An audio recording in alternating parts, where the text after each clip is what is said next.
जय योगेश्वर।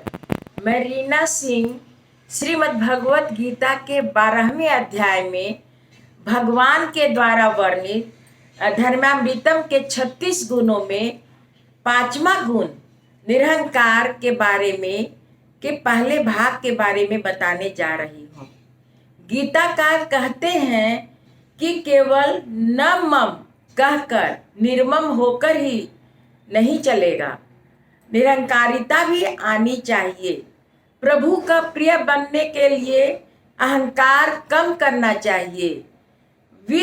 विद्या, पत्नी, पुत्र, सत्ता, सौंदर्य आदि का अहंकार उसका क्षणभंगुरता समझने पर छूटता है। मनुष्य के पास पैसा आता है तो उसके अहंकार में वह भगवान के अस्तित्व को भी चुनौती देने लगता है, लेकिन अकस्मात पैसा चला भी जाता है। उस अपने सौंदर्य के अहंकार में वह दूसरों की कुरूपता का हंसी उड़ाता है, लेकिन एक दिन उसका सुंदर रूप भी चला जाता है।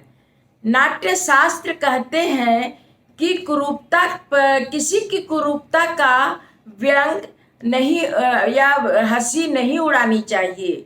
कोई काला, कुरूप या विकलांग हो तो यह कोई हंसने का विषय नहीं है। व्यवहार में भी किसी की कुरूपता का हंसना निषिद्ध है, तो नाटक में भी ऐसा हास्य निषिद्ध कहा गया है।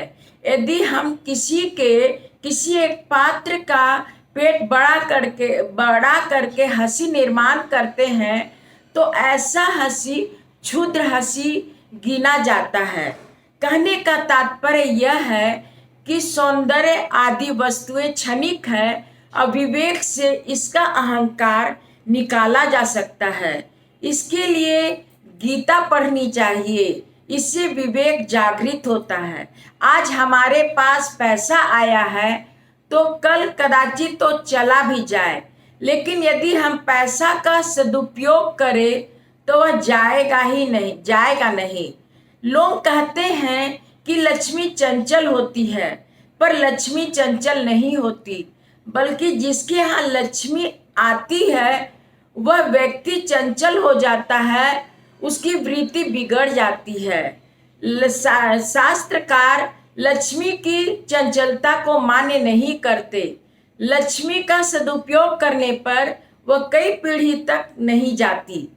महाराष्ट्र के कवि मोरोपंत कहते हैं कि प्यारी बेटी ससुराल से आकर पीहर में बिना किसी बंधन के स्वच्छंदता के घर घर घूमती है। बहुओं को ऐसी स्वच्छंदता नहीं मिलती।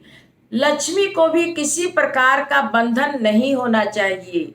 लक्ष्मी विद चंचल है, ऐसा समझने पर लक्ष्मी का अहंकार घट जाता है। इसलिए कहा है कि हे महाबुद्धि, छत्र चामर्स के युक्त तू चंचल लक्ष्मी को देखता है, वह 3 और 5 दिन का स्वप्न है।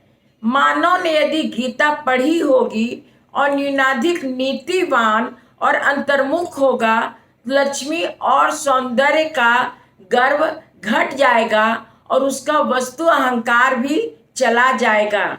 जब तक मनुष्य के अंदर अहंकार होता है, आंतरिक अहंकार होता है, उसमें दुर्गंधी आती है। जब तक पैसे का अहंकार होता है, उसमें दुर्गंधी आती है।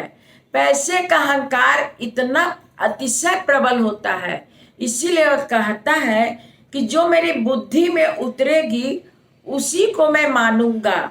मनुष्य की बुद्धि इतनी छोटी है कि उसमें विश्व की अनंत बातें समा ही नहीं सकती। इसलिए ऋषियों, महापुरुषों, संतों, अवतारी पुरुषों की विशाल बुद्धि से बातों को माने बिना उसे छुटकारा हो ही नहीं सकता। इस प्रकार 36 गुणों में 5वां गुण निरहंकार में इतनी अच्छी अच्छी बातें कही गई है। यदि रुचिकर लगी हो तो लाइक और सब्सक्राइब अवश्य कीजिए। धन्यवाद।